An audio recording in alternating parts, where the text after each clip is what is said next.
Hello friends, one time study में आपका स्वागत है। और जो ये आप क्वेश्चन नंबर 94 देख रहे हैं, यह है HTET TGT 2020 का।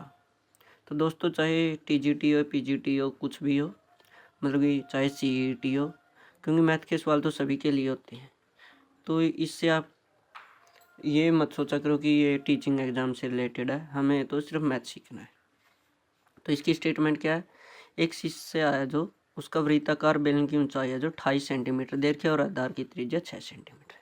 तो कुछ इस तरह से है, ये बेलन है इस तरह से, और जो इसकी ऊंचाई है वो दे रखी है 28 सेंटीमीटर, और जो इसकी त्रिज्या है, क्योंकि ये नीचे वृत्ताकार होता है ऊपर से भी वृत्ताकार होता है, तो ये त्रिज्या जो 6 सेंटीमीटर है। ठीक है। अब क्योंकि इससे 1.5 सेंटीमीटर व्यास की कितनी गोलियां बनाई जा सकती हैं, तो जब भी ऐसा हो तो उसका मतलब क्या है? इसका मतलब जो ये शीशे से बना था ये वृत्ताकार बेलन, इसको पिघलाकर क्या बनानी है? हमें गोलियां बनानी है। तो इसका मतलब जो आयतन, जो वॉल्यूम इस बेलन का होगा, तो वही वॉल्यूम या आयतन किसका मिलेगा? हमें गोलियों का मिलेगा। ठीक है। तो गोलियों की संख्या निकालने का क्या तरीका है? तो इसको क्या करेंगे हम, बेलन का जो आयतन है उसको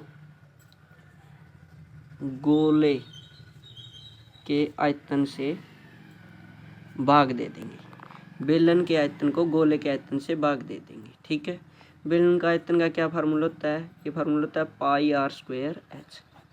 और गोले का आयतन का क्या फार्मूला होता है? ये होता है 4/3 पाई आर की क्यूब। क्योंकि पाई की वैल्यू तो सभी जगह सेम होती है, तो पाई के साथ पाई कैंसिल। अब इसका जो रेडियस और ऊंचाई है वो अलग होगी बेलन की, और जो गोले का आयतन है, गोले का मतलब गोलियों के, जो गोल एक के गोले का आयतन निकालेंगे, तो जो गोली का आयतन होगा वो है जो अलग होगा, मतलब कि जो रेडियस है, जो त्रिज्या है, वो अलग होगी। तो यहाँ से हमारा क्या रह गया? ये रह गया आर स्क्वेयर एच बाई में 4/3 आर की क्यूब। और जो ये बटे वाला 3 था, जो बाई में 3 था, ये रकम पलट कर क्या चला जाएगा? ऊपर चला जाएगा। रकम पलट कर क्या चला जाएगा? ऊपर चला जाएगा। तो ये 3/4 लिख दिया हमने।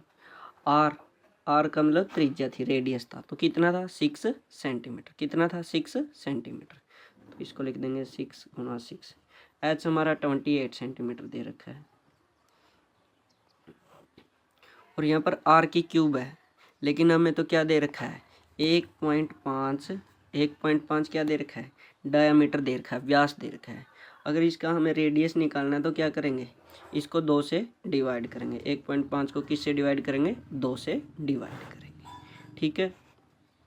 तो आर की क्यूब का मतलब है जो इसका रेडियस था वो 3 बार लेंगे हम, तो ये होगा 1.5 divide by 2, 1.5 divide by 2, 1.5 divide by 2।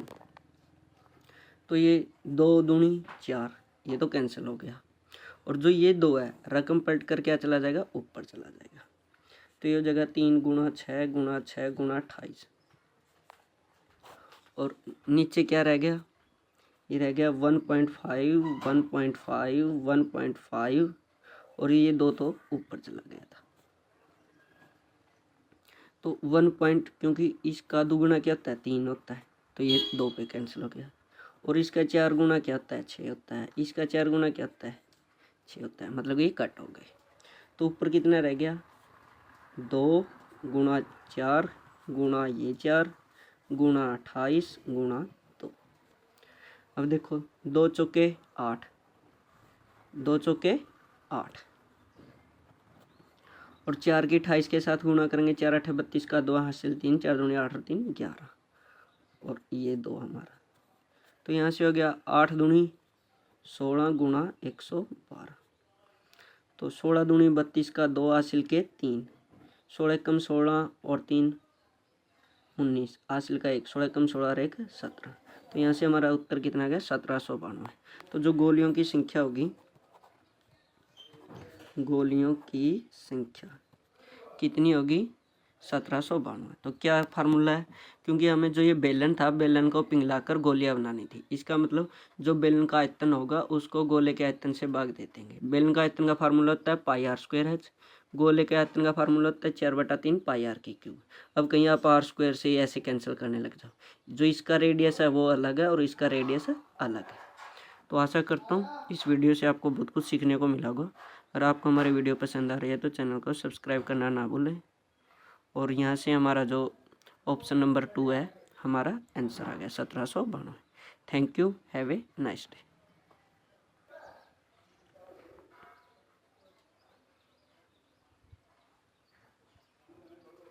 और अगर आपको हमारी ये PDF चाहिए तो कृपया करके टेलीग्राम चैनल को ज्वाइन कर लीजिए। Thank you.